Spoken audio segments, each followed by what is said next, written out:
Hi everyone, here I am with another top training design tip. Well, I hope it's a top tip anyway.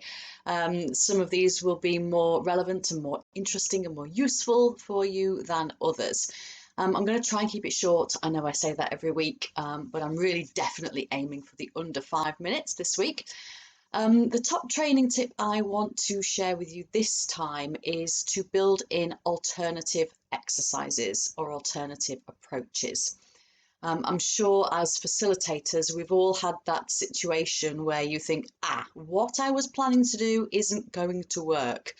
And often, we think on our feet, we're really good and creative like that, and we can very quickly come up with an alternative, and the participants are none the wiser. But sometimes it's not that easy. I was running a session a few weeks ago, and a combination of factors, but the main thing is I didn't have the space that I needed to run this activity properly. So I was desperately trying to think of alternative ways of doing this, obviously as facilitating at the same time. So you can't give it your full attention, otherwise you lose what you're doing with the group.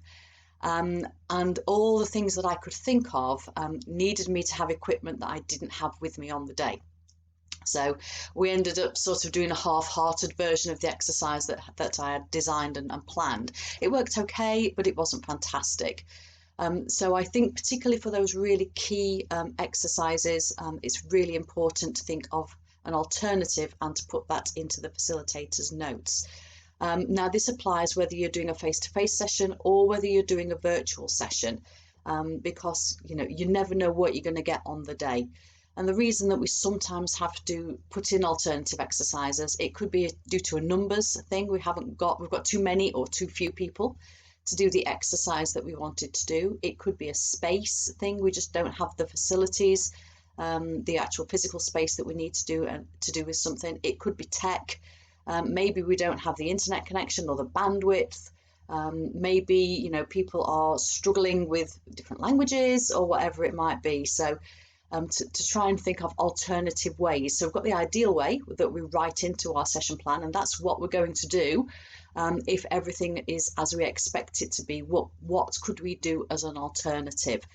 Now, obviously, probably the last resort is to just have it as a plenary discussion, which is always, what we can do if worst comes to the worst, but just to think about what else can we do. So if we can't do a role play, can we do a case study? Maybe we could use those profiles that we've written as formats for case studies. If we can't do 3 breakout groups because we haven't got enough people, maybe we can do a sort of pass the flip chart around or pass a piece of paper around or something like that. Even in the virtual space, if you, for whatever reason, you're constrained and you perhaps don't have the time to do breakout groups, or you don't have the bandwidth or something like this, can you have a slide prepared or a whiteboard prepared where people can annotate under specific questions? So do the thinking for your facilitator, because when they are facilitating the event, they cannot be thinking properly about alternative exercises. So as much as possible, particularly for those really key exercises where we consolidate learning or really bring the learning to life, think of an alternative and write that in. It will really help your facilitator out. Okay, that's my top tip for this week. Thank you very much. Catch you next time.